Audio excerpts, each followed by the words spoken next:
श्रीमान रैना जी,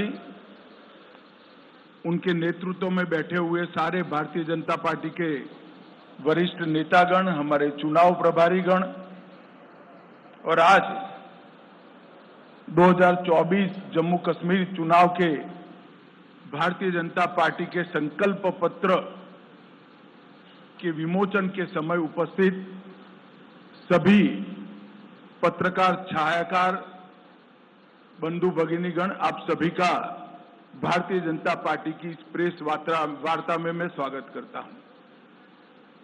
मित्रों, जैसा आप सभी जानते हैं, आजादी के समय से हमारी पार्टी के लिए जम्मू कश्मीर का ये भूभाग बहुत महत्वपूर्ण रहा है और आजादी के समय से ही हमने इस भूभाग को हमेशा भारत के साथ जोड़े रखने के लिए बहुत प्रयास किए।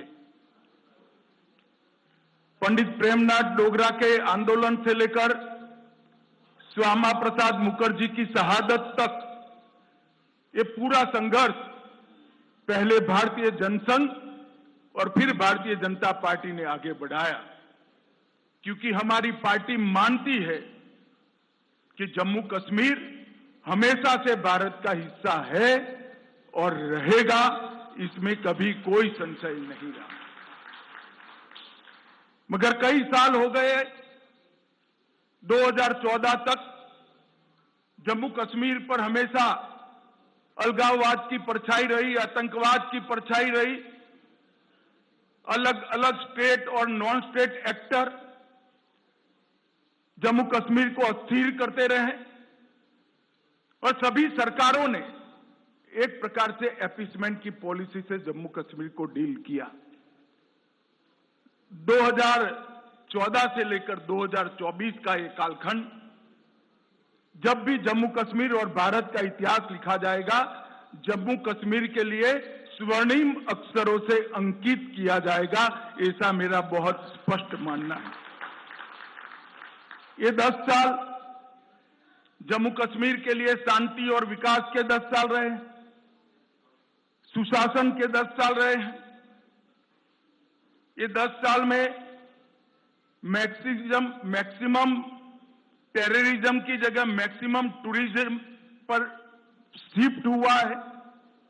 ये 10 साल सुख और समृद्धि का रास्ता प्रशस्त करने वाले रहे हैं और ये 10 साल जम्मू कश्मीर के मूल बासिंदों की संस्कृति को टका देने वाले ये 10 साल रहे हैं। एक जमाने में धारा 370 की परछाई में यहां पर अलगाववादियों की मांगे, हुर्रियत जैसे संगठन और हुर्रियत जैसे संगठनों के नतमस्तक होती हुई सरकारें हमने देखी थी।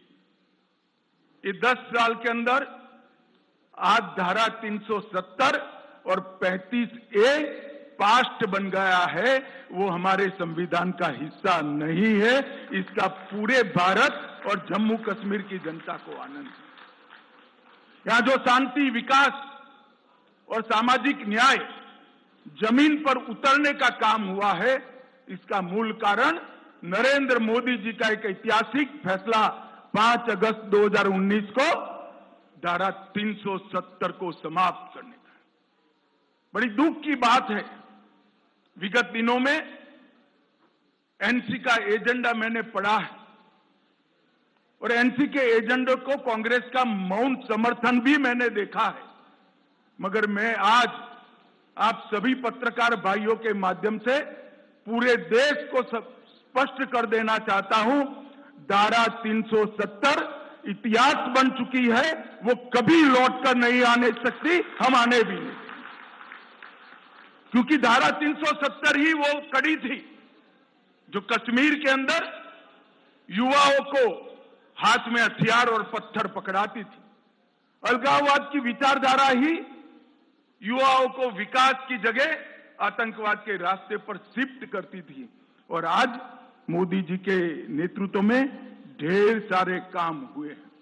मित्रों, मैं चुनाव घोषणा पत्र पर आने से पहले कुछ चीजें जरूर कहना चाहता हूं। जम्मू कश्मीर में सबसे बड़ी जरूरियात थी शिक्षा की। लगभग ये 10 साल में 59 कॉलेजों को मान्यता मिली है। 30 कश्मीर डिवीजन में और जम्मू डिवीजन में 29, 16,000 छात्रों की प्रवेश क्षमता जोड़ी गई है। न्यू एजुकेशन पॉलिसी के तहत आओ स्कूल चले अभियान हमने आगे दिखाया है, बढ़ाया है। 45 अटल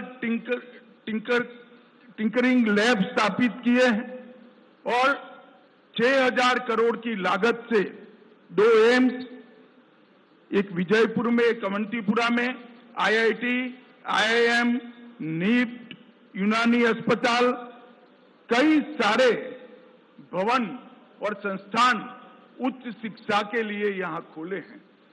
70 साल तक देखा जाता था कि जम्मू कश्मीर के बच्चे यहां पढ़ाई लिखाई नहीं हो सकती थी, यहां से देश भर में पढ़ने जाते थे। आज देश भर के बच्चे जम्मू कश्मीर में पढ़ने के लिए आ रहे हैं और एक अच्छा संदेश लेकर देश में जा रहे हैं। रेवेन्यू डेफिसिट वाले स्टेट के अंदर जल विद्युत बड़ा विकास का मार्ग प्रशस्त करने वाला था। लगभग 22,500 करोड़ की लागत से विभिन्न हाइड्रो प्रोजेक्ट का निर्माण हमने किया है। लगभग 1,000 मेगावाट पाकलदुल, इसके साथ शाहपुर कंडी बांध सिंचाई, रतले हाइड्रो योजना, क्रार हाइड्रो योजना, कीरू हाइड्रो योजना, ढेर सारे बिजली उत्पादन के जल विद्युत के संयंत्र यहां स्थापित किए गए हैं और आने वाले दिनों में ये काम पूर्ण होते ही वो जम्मू कश्मीर को सरप्लस बजट देने वाला स्टेट बनाएंगे। ऐसा पूर्ण आयोजन नरेंद्र मोदी जी के नेतृत्व में किया है। कई सारे बिजली के वितरण के भी काम हुए हैं। इसके साथ हमने शांति के मोर्चे पर भी ढेर सारा काम किया है, उस पर मैं बाद में आऊंगा। पहले सामाजिक सद्भाव और समरसता पर भी बात रखना चाहता हूं। धारा 370 के कारण यहां रिजर्वेशन संभव नहीं हो पाता था, महिलाओं को अन्याय होता था, दलित भाइयों को अन्याय होता था, ट्राइबल्स को अन्याय होता था। भारतीय जनता पार्टी की नरेंद्र मोदी सरकार ने यहां आरक्षण को जमीन पर उतारने का काम किया है। आज एससी वर्ग का भी आरक्षण हुआ है, आर्थिक रूप से कमजोर वर्ग का 10% आरक्षण हुआ है, ओबीसी का आरक्षण बढ़ाया गया है। गुर्जर, बकरवाल और पहाड़ियों को सालों से जो आरक्षण नहीं मिलता था, उसको आरक्षण देने की शुरुआत नरेंद्र मोदी जी के नेतृत्व में हुई है। हमने एनसी का एजेंडा देखा है, उन्होंने कहा है कि हम इस पर पुनः विचार करेंगे। मैं श्री उमर अब्दुल्ला को बताना चाहता हूं, उमर साहब, चुनाव का नतीजा जो आए वो आए, हम गुर्जर, बकरवाल और पहाड़ी के आरक्षण को आपको छूने नहीं देंगे। ये बात आप याद रखें। ये भारतीय जनता पार्टी का संकल्प है।